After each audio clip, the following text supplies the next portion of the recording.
Longest day I've ever had in a courtroom, Rachel, thanks to the prosecution closing, which I think everyone's going to agree was much longer than it had to be. However, the assistant district attorney is a very compelling speaker. He's very easy to listen to. And so you could be 2.5 hours into it and not feel as if you were 2.5 hours into it. By the time you were 4 hours into it, you knew you were 4 hours into it, as was inevitable. He had some really, really powerful moments. He did his own imagined version of the 90-second phone call that's in dispute in this case, where, according to Michael Cohen, he called Keith Schiller. He spoke to Keith Schiller about some harassment he was suffering, and then he spoke to Donald Trump for the remainder of the 90 seconds. And we saw the assistant DA basically come up with an entire version of that conversation and how that could have gone in 49 seconds. So it was one of those moments in a courtroom that was very impressive, very, very, very effective. But sorry, he this is a kind of he's the kind of student who really fills up the exam paper. Doesn't leave anything out.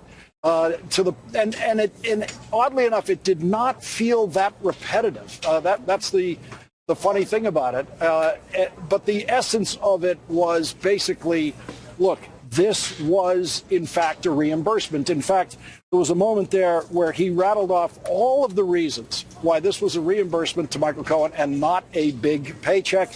And at the end of all of the reasons he gave for it being a reimbursement, and then going to the Trump position that it's not a reimbursement, his loudest moment in the courtroom today was saying, does anyone believe that? And I think he's right. There's no one on the jury who does not believe that that was indeed a reimbursement arrangement for Michael Cohen. And the question here for this jury is just, is Donald Trump guilty? This jury never stayed past 4:30 until now, and this trial has taken it's taken less time than before. So this was a long thing, but this is real life. This is how real trials go. When you have closings, they go long. That being said, Trump is a style over substance guy. So I'm not surprised that his lawyers are style over substance. And you would think that somebody like Todd Blanche, having the experience that he does, would be able to deliver something that was more compelling. So it would be irrelevant if he took 2 hours or 10 if it was going to be compelling. And that's where he loses out to the prosecution. So the prosecution not only has the style from Joshua Steinglass being compelling, clear and concise, but he also has the substance. And that's why. So when you have Todd Blanche get up and say, Michael Cohen is the MVP of lies or the gloats, the greatest liar of all time. Maybe he was the greatest lawyer of all time for Donald Trump, right? But when you hear that, you're like, yeah, you snicker a little bit, maybe you chuckle, but that's all you got? It's to stay. I mean, Judge Merchan stopped at 4 and 5 and 7. I mean, he kept giving them off-ramps. If they were tired or done, they could have left. He said at the beginning of the day, it will be entirely up to them. So the length of the day was not Merchan's decision. It wasn't Steinglass's decision. It was the jury's decision. I bring zero expertise to the legal front, except getting picked. I've been a juror. And I had Ken Burns on today, and I'm just so sort of hostage to the story piece of it. And I think, to sort of steal Ari's analogy, one person has to write like Shakespeare, the other one like a Trump tweet, right? But I don't even think they did that. And what the prosecution had going for it today was the ability to say, take the sex. Sex happened in 2006. Why do you think they paid for it 2 weeks before Election Day? Right. On every element of what they're trying to prove, and they said there are only 3. I mean, the 3 were, if the records were fraudulent, if Trump inspired them to be fraudulent, and if the, election was an additional criminal element. I mean, they're asking them to decide 3 pretty narrow things. Was this about the election? Were the records false? And did Trump cause them to be made? Right. And you didn't even have to write them or sign them, but is he the cause of it? And I think as a story that was told through every witness. And look, I have no idea what the jury's going to do. We have no idea how they experienced. Listen to the instructions, which suggests a little bit of a tip of the hat there. They've already seen, they have seen the instructions. And the finals. He's happy with them, right? So he said, listen to the instructions and use your common sense. And I have to say, following this all day, it's like To me, again, not as a lawyer, it's, is what happened exactly what it appears to be? Yes. Based on the testimony and all of the evidence? Or was there some magical other thing that happened here? And that magical other thing that happened was that Donald Trump was just sort of out of it and didn't get in the weeds of, like, who he's paying money to? Boy, I don't know. Like, yeah. Again, this is maybe overly literal for me, or the way that I think, but I have found myself, if I'm looking for reasonable doubt as a juror in good faith, I do need some alternate theory that I can hang on a little bit. So Chris Hayes, for me, does make quite an interesting point, for the simple fact is that, go back to what Hope Hicks was saying, that she was calling Michael Cohen the fixer, but more significant, her own words were, Michael Cohen wasn't the sort of person that would do anybody a favor.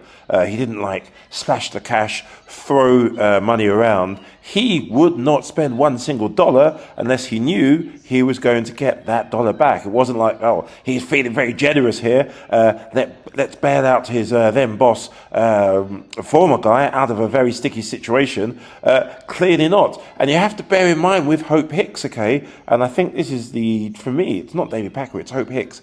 Hope Hicks was in charge of everything. You know, literally, she knew times, dates, where it happened, and you could tell that when she was in court, she was really quite upset about everything. And what's fascinating, Todd Blanche, what a lawyer, during his summarization and, before they rested the case for the defense, didn't mention anything she had to say once. Not once, which is really strange. Inside Donald Trump's prison cell, the surroundings are like any other small, enclosed space. The walls are gray concrete, and a narrow cot with a thin mattress is the only piece of furniture. A tiny metal sink and toilet combo sit in one corner, while a small barred window allows a sliver of natural light to filter in. The sound of clanking bars echoes through the air as guards patrol the hallway outside. What is... President Trump is 76 years old. He will die in federal prison.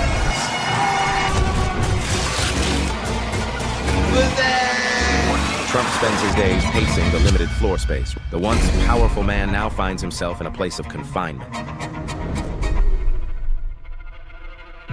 Kind of interesting. Robert De Niro versus Jason, that guy that doesn't pay his child maintenance. I'm in bed, sorry, I'm sick. Something that's really funny. De Niro is clearly there to trigger all of the Trumpy Trumps and those on social media who have got nothing to write about on a Monday.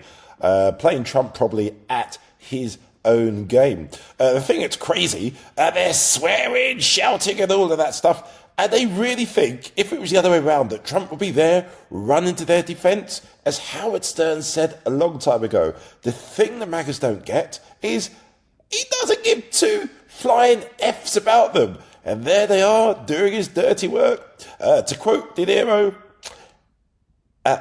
see for yourself. Democrats, you are gangsters.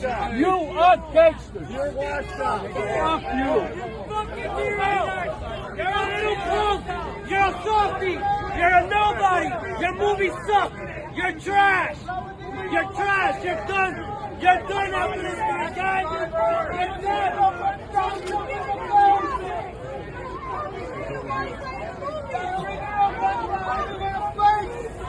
Don't start lying on us.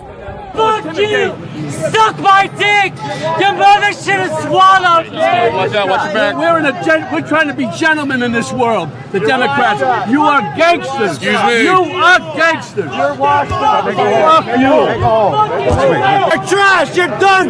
You're done after this, my guy. Robert De Niro punched Donald Trump in the face. Fuck you, De Niro. You're a fucking mook, M-O-O-K, mook! You're a traitor to Italian and Jews! You're a traitor to Italian Jews, you fucking cunt! You ain't cunt! Bobby De Niro, you're a fucking cunt! Fuck you, you fucking piece of shit!